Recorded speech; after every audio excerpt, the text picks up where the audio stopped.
All right, we're going to go on a little journey today, and it's a big one. We're going to connect something as simple as a mechanical piston to, well, to you, to your own body. So what's the link?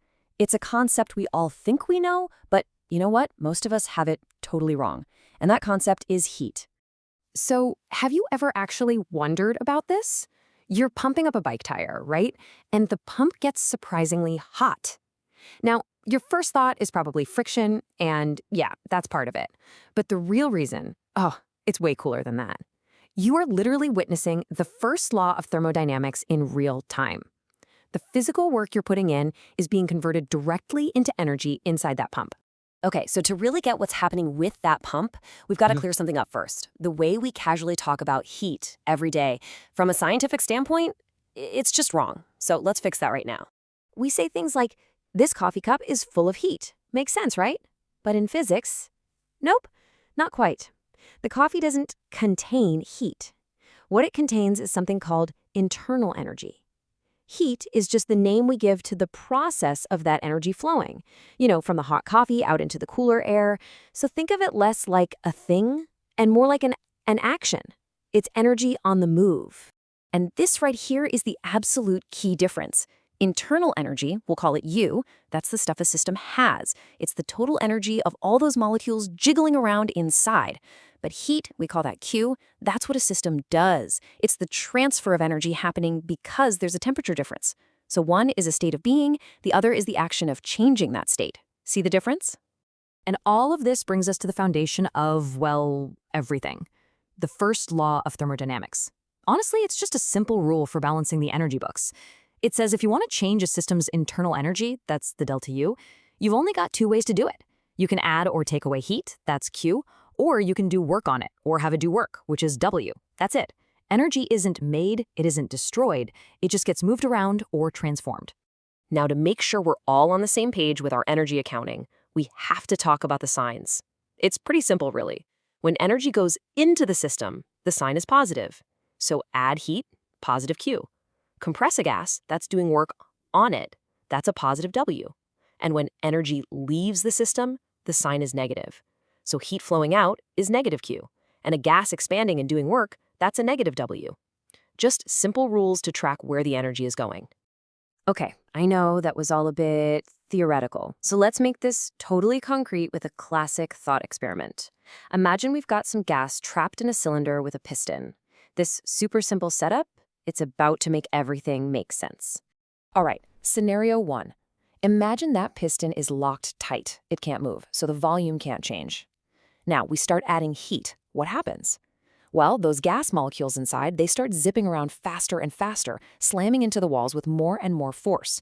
The temperature shoots up, the pressure shoots up, but since the piston can't budge, zero work gets done. Every single bit of heat we pumped in goes directly into the internal energy of that gas. Okay, now for round two. Let's unlock that piston. It's free to move. We add the exact same amount of heat as before. And just like before, the molecules speed up. But this time, they've got somewhere to go. They push that piston up, expanding the volume. They're doing actual physical work on the outside world. So that heat energy we added, it now has to split its duties. Part of it still raises the internal energy, making it hotter, but the other part is spent immediately as work. So this difference in what happens, it leads to a really important question. If you need a different amount of heat to get the same temperature change, depending on whether you're holding the volume or the pressure constant, how in the world do we measure that? This is exactly where the idea of specific heat capacity comes into play. You can basically think of it as a substance's thermal inertia, like how stubborn it is about changing its temperature. It's a measure of how much energy you gotta pump in to get it to warm up. Water, for instance, has a crazy high specific heat. You know this. You have to add a ton of energy to a pot of water to get it to boil. And for gases, this means we actually need two different kinds of specific heat. First, there's CV. That's for our locked piston scenario at constant volume. In that case, all the heat goes straight into internal energy. But for our moving piston, the constant pressure one, we need to use CP. This measurement has to account for both the temperature rise and the work the gas is doing. And physicists have a special term for this combined property, enthalpy. And this is the absolute key takeaway from all of this. CP is always greater than CV for a gas. And why? It's simple, really, because at constant pressure, you're paying for two things. You're paying to increase the temperature, and you're paying an energy tax for the work the gas does when it expands.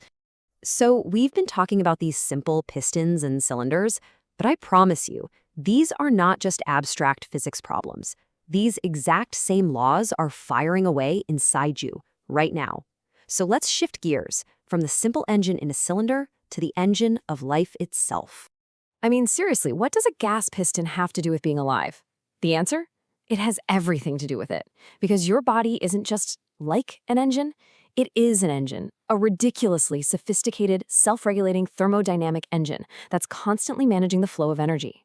See, as warm-blooded creatures, the fancy term is endotherms, we have this incredible internal furnace called our metabolism. The chemical reactions happening in our cells are constantly breaking down food to generate the energy we need to live. And this creates this amazing, nonstop balancing act called thermal homeostasis. We're always juggling the heat we produce with the heat we lose to the world around us, through sweating, just radiating warmth, even the air we breathe out. So, which of our piston scenarios are you? Think about it. You're living under a constant atmospheric pressure, right? That means your body is a constant pressure system. The energy you get from food isn't just pure internal energy, it's enthalpy. Your body is an absolute master at converting the enthalpy locked away in chemical bonds into all the work and heat you need to be alive.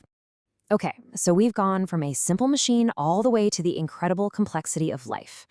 To wrap things up, let's look at a thermodynamic puzzle that seems to completely break all the rules of common sense, and it shows us just how much we still have to learn. Okay, here's a riddle for you.